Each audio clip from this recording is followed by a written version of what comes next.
I'm Adam Sessler. I play G4TV.com, all that stuff. Thank you.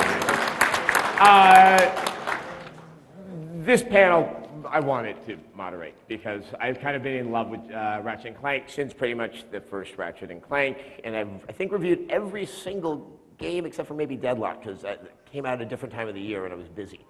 But so when I suddenly realized at the announcement of Gamescom that suddenly there's this co-op game and how awesome and obvious, and all at the same time, I hadn't thought of that. That's great. And so now we are going to look at Ratchet and Clank All for One. I want to introduce this panel of illustrious Insomniac folk. We have Chad Dezern, studio director for Insomniac North Carolina. Sean McCabe, he is the production director, also at North Carolina. CJ Fixman, he is the senior writer. He also worked on Crack in Time, which I will once again say publicly, I had just awesome writing in it, and I just played it and was laughing hard the second playthrough.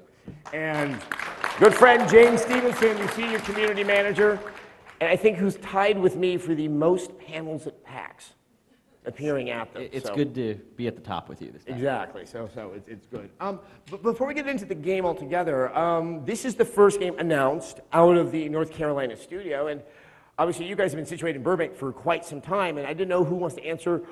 Why North Carolina? Sure. Yeah, sure, I'll talk about that. I mean, really what it came down to, what was kind of simple, we just wanted to make more games as a studio. And at the same time, we didn't want to grow the team in Burbank past the size that it is right now, because we're kind of at a magic number. The team in Burbank is a size where everybody can kind of know what's going on with the game, everybody can collaborate and share information, and that's really important for us in the way we do things. So, we started out with a core group of longtime Insomniacs, and then we made the move to the East Coast and added a lot of new people who are bringing, good new ideas to what we're doing. Are you also finding that there's because obviously Epic Games is out in the Raleigh area, but you also have Duke University, you have UNC, you have some great schools. I mean, are you finding that you can draw from a pool of talent that maybe doesn't tend to travel all the way out to live on the West Coast? Yeah, absolutely. Yeah, I mean, completely. Like you mentioned, they have Duke, Wake Forest is nearby, UNC, NC State. It's just the effect that those universities have on the community just means that there is a lot of local talent. Like I'd say, like half of the folks that we've got there were locals. Is it different working in North Carolina than Burbank? Not so much because you're separated, but just you're in a different part of the country. Well, it's definitely a different place to live. It's certainly not LA, but at the same time, it's not a backwater. I mean, it's got everything that you'd ever want, and it's definitely got a lot going for it as a place to live. And in terms of the way the studios work together, I mean, we're still in really close touch with everybody in Burbank.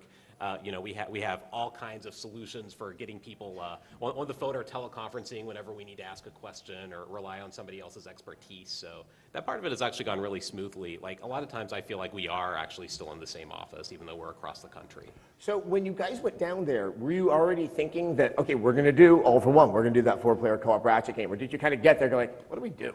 Oh, let's do a 4-player co-op Ratchet game. Yeah. I mean, it's funny, actually, the co-op Ratchet title is something that we've been talking about for a long time. So, it's first a game that we wanted to make. It seems natural, just as a kernel of something to let Ratchet and Clank play together. And also it's something that our fans have been asking for a long time. So it was definitely on our minds, right? I mean, it goes back to like this thing that we used to say, and we used to joke about it. It is Ratchet and Clank. Like, why? It would be so cool to play these characters together. And really, like, I mean, I remember talking as far back as during Ratchet Future 1, wanting to do this kind of thing, and how cool it would be to get to play those two characters together. Yeah. I mean, once you kind of, I can't remember which the first game was, where, Clank, you would play him independently. I mean, right. that must have been the spark of the kernel, like, ooh, we could expand this into something. Yeah. So, TJ, I'm going to throw this to you.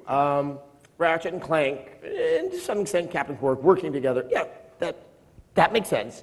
But no, we also have Dr. Nefarious, and I know that you're working on the story, and this is a game with quite a bit of story. If you wouldn't mind setting the stage for how all four of them suddenly have to work in concert with one another.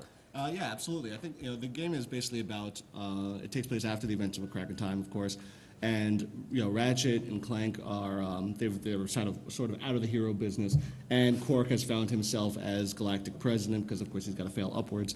And Dr. Nefarious, who survived the events of A Crack in Time, basically throws into action this plot to kill Qwark. And right when the plan goes horribly, horribly wrong, they get kidnapped by a giant, seemingly autonomous drone that we're calling the Creature Collector, that basically scoops them up and takes them to an alien planet far away where they're basically forced to work together.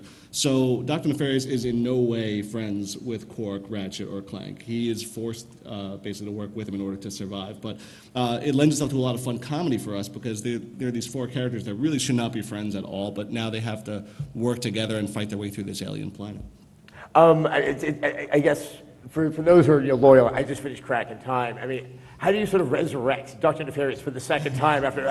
He really looked like he wasn't coming back after that game. Yeah, I know. Well, thankfully, that was sort of built in for us because Dr. Nefarious and Lawrence always had teleportation technology, and we knew about halfway through the game that there was no way we could kill the most beloved villain in our series. So, for the fans that actually stayed through the credits, we definitely hinted at it by having a radio broadcast that suggested that he was never found. The events in the comic book, we talked about how he's been alive and sort of what he's been doing. So it ended up working out for us.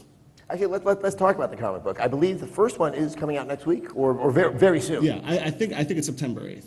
And who's working on it? I assume you're involved in the writing somehow. Yeah, I'm writing it for DC Wildstorm. Adam Archer, who's a new artist, he's writing.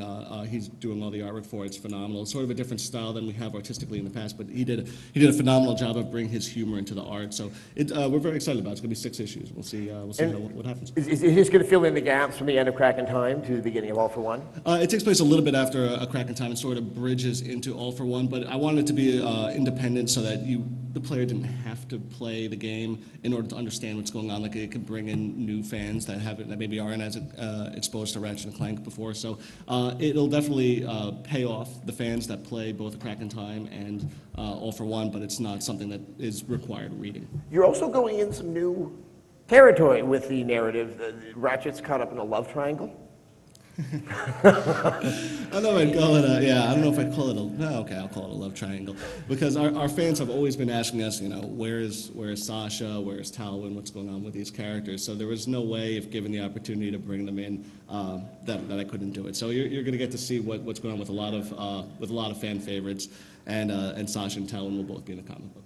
What's it like sort of writing for a much different medium than writing for games? But using the same characters. Yeah, it's really different, and it was sort of like retraining myself for the panel-by-panel format, because we've been used to manipulating things like timing and execution for all our jokes. Like in RCF2 in A Crack in Time, we have Qwark's infamous "You Win Again" technology line, which is the line that will haunt me forever.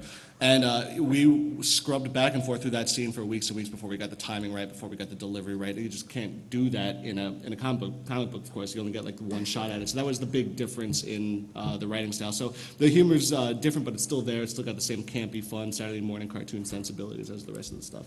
And I would have to imagine that writing for All for One, you have all 4 of these characters. In theory, like they can be on screen all at the same time. They don't really all care for one another. That just would be a blast, especially just for like the ambient dialogue while you're playing the game. Yeah, it's been a lot of fun. One of the most fun things for me to do in A Crack in Time was write dialogue for Qwark that would just trigger in gameplay depending on what you would do, and it makes the characters feel alive. And having all 4 characters, especially with Qwark and Nefarious, who have been nemesis for so long, to have them just kind of bicker back and forth in gameplay, it's been a lot of fun. It's been a lot of fun, that comedy for me to work with.